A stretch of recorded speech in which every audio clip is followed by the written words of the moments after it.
Hey friends, welcome back to Spiritual Conversation. I am your host, Jacqueline Claire, and today I want to speak briefly on this phenomena, this anti-political trap that I have observed and that I have been guilty of. So, many spiritual people, for example, my fellow Baha'is who have strict injunctions to be non-political, specifically non-partisan, and perhaps Christians who don't want to give energy to things they perceive as worldly, and they want to render unto Caesar what is Caesar's and unto God what is God's, and be in the world but not of it. And an interpretation of that is to not involve themselves in anything that could be deemed political. And yet, we find ourselves in this current state where everything is politicized. And maybe it's been like that for many decades. I think of like the 70s, the way you dress and the more you wore your hair suggested a political affiliation or not. So I guess it's not entirely new, but it is really, really heightened. I think we judge people based on the kind of car that they drive, based on what kind of food they eat. Are you a vegetarian or not? And, whether your kids go to public school or they're homeschooled, or whether you recycle, or so on and so forth. Like, so many things could be considered political because everything has just been charged and everything kind of hints at some alignment, and those alignments are in great, great conflict. But here's the thing, okay? Let's say, for whatever reason, whatever your spiritual root, you say you don't want to be involved in politics, meaning like what the leaders of the world are doing and deciding. That's what I mean by politics. But you go to the movies, you have Disney Plus, you let your kids watch movies and cartoons. You cannot claim to be in the world but not of it. You're watching CNN, Fox, MSNBC, whatever. Like, you watch mainstream news and you consume media. You listen to contemporary music. You can't claim to be in the world but not of it because you're swimming in worldliness. And I am not saying that is entirely bad. Unfortunately, the quality of all of these things are pretty low right now. The morality, the moral quality, and the integrity is pretty low, so that makes it bad. But I don't think the consumption of media and art in and of itself is inherently bad. But let's just be honest about it. You are being part of the world, okay? And let's say you even have the news on a lot at work or the gym or at home because you want to be an informed citizen. You're like, well, though I spiritually don't want to be involved in politics, I don't want to appear to align with certain policies or ideas. Even that is no longer a thing, but you get what I'm saying. They're like, okay, I don't want to be involved, but I want to at least be able to understand people's concerns. I want to know the needs and exigencies of the time in which I live. I want to, know what people are talking about. So you watch the news or read the paper or whatever to be informed as to what's going on. But when it comes to, anything beyond that, you claim to not be political. But of course, the news, these networks all have sponsorships. They're all highly, highly controlled and manipulated. So to use that as a form of being informed as to what's going on in the world is actually very deceiving. Was it Denzel Washington? Somebody said, like, if you don't watch the news, you're uninformed, and if you do watch it, you're misinformed. And I think that's pretty accurate. So then we have this conundrum, right, where you're like, well, I want to know what's going on in the world, so I watch the news. And I want my kids to be able to play with other kids so they have the same references, so they watch certain shows. And then back to the news aspect. If then it's this very convenient out, right? If your annoying family member at Thanksgiving or your neighbor or your colleague, if somebody ever suggests to you that your assessment of contemporary reality is misinformed, that it's slanted, that the news stations are sponsored by companies and industries, and what they say is highly specified and a lot of information is very censored. If anyone ever starts to suggest stuff like that to you, or like, hey, well, did you know about this? Do you know about this this story that was hidden? Do you know about this international deal that was made? Anything like that. Then you get to say, oh, no. I don't want to be involved in politics. This has a bad energy to it. I don't want to talk about politics. But it's fine when it's coming from your little box that talks to you, right? From the TV. But then you have this convenient spiritual excuse that you don't want to talk about politics. And so it's a problem because in our idealized world, and I don't mean ideal world, I don't mean perfect world, I mean an idealized version of the world we live in, where everything is the same, yet everyone is trustworthy and truthful, right? It's just, what you get is what you see. In that idealized current world, journalists would never conceal information. Journalists would never purposely sway the opinion of the reader, and news outlets would never, try to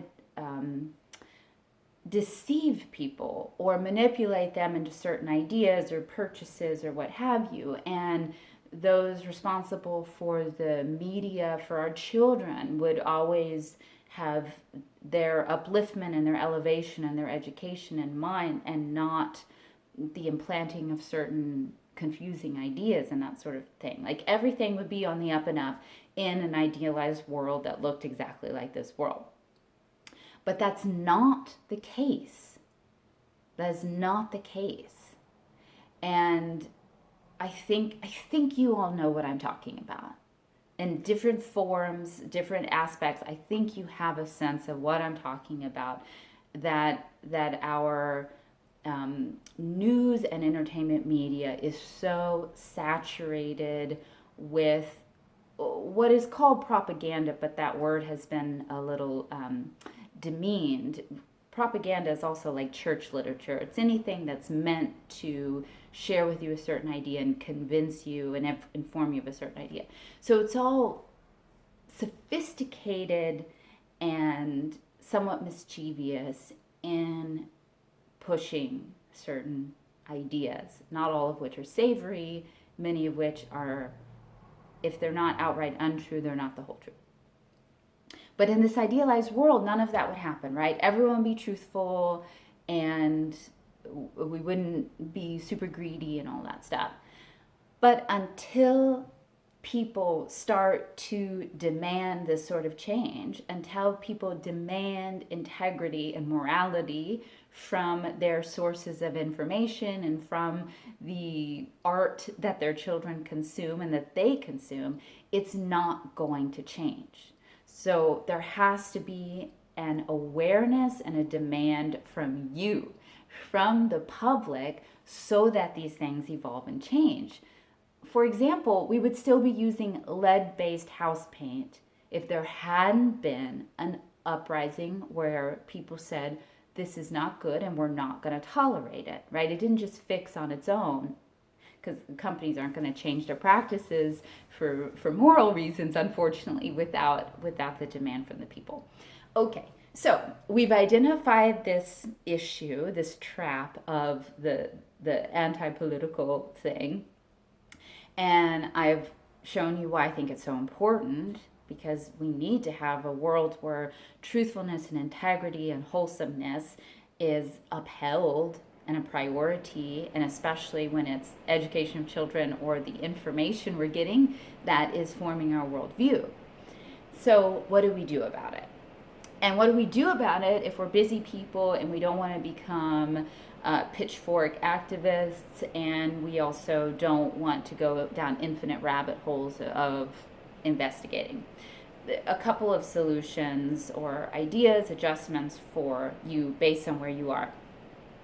First is just to become aware of it. Just don't be a completely porous, open receptacle. Know that every single commercial and every channel, outlet, streaming service, like all of these have a certain flavor and a certain thing they want to sell you. Whether you're an environmentalist and you're sold ideas or products based on that, whether you are an aesthete or a status seeker, you're sold things based on that. Whether you're want to change the world, or you're sold to and given ideas based on that. And it's like if I told you, okay, right now I'm going to hypnotize you, you would sort of be on guard, right? You'd be like, I'm going to hold on to my consciousness. I'm going to fight this as much as possible. I'm like, let's see. Yeah, let's see. You try. However, if I was some really amazing hypnotizer, hypothetically, and I just started doing it to you, I just started weaving my magic, and you were in a place of vulnerability because you thought you were just having a chat with your friend Jackie, I could probably be more effective with that. So just every time you turn on music or a movie for your kids or the news, just make it as if somebody just said, hey, I'm going to hypnotize you. And so just be on guard and start paying attention to the themes and the messages. Like, what are they trying to say here? What are the implications here? Like, does this resonate as true? Could this possibly not be true? And I'm not saying become like a schizophrenic or paranoid. I'm just saying put on your smart cap and know that visual and audio media is extremely powerful, because it's how our brains work, in pictures and in words, and that is a science that has been studied. And don't think that people aren't using it to sell you products and ideas. So just have your guard up. And once you start doing that, you might start to notice themes that you find are unacceptable, or that there are shows or movies that are being promoted that you realize are against your own moral values, or things you don't want your kids to watch. So you stop doing that. Maybe you even cancel a streaming service. Like, maybe there's a natural, an unforced sense of speaking with your dollar, where you're like, you know what, I'm not gonna support that channel anymore, or that company, not because somebody told you to or to stop, but because you just realized as you started paying attention that it was not aligning with your values, And then another thing is to consider the question, does independent investigation of truth end with just one area of your life? Or does it permeate all areas of your life? And if so, how committed are you to this principle? The independent investigation of truth. And if you believe in justice, remember that through justice, you will see through your own eyes, and not through the eyes, the lens, the camera of others. So how committed are you to the principle of investigating independently your reality? So I will leave you there, my friends. Thank you so much for taking this deep dive with me. As always, feel free to share your comments. I love hearing from you. If you're listening on Anchor, you can send a voice memo.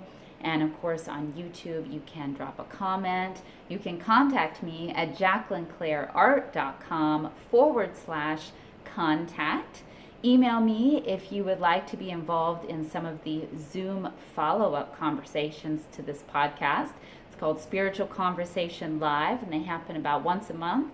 And I will add you to the list and invite you to that if you are interested. If you would like to support this podcast and my work, please check out the links in the show notes or below the video on various ways you can support this podcast and my art. All right, my friends, big stuff to think about. Until next time, I wish you the best in playing your unique part in making this world a better place. I will catch you next time. Bye-bye.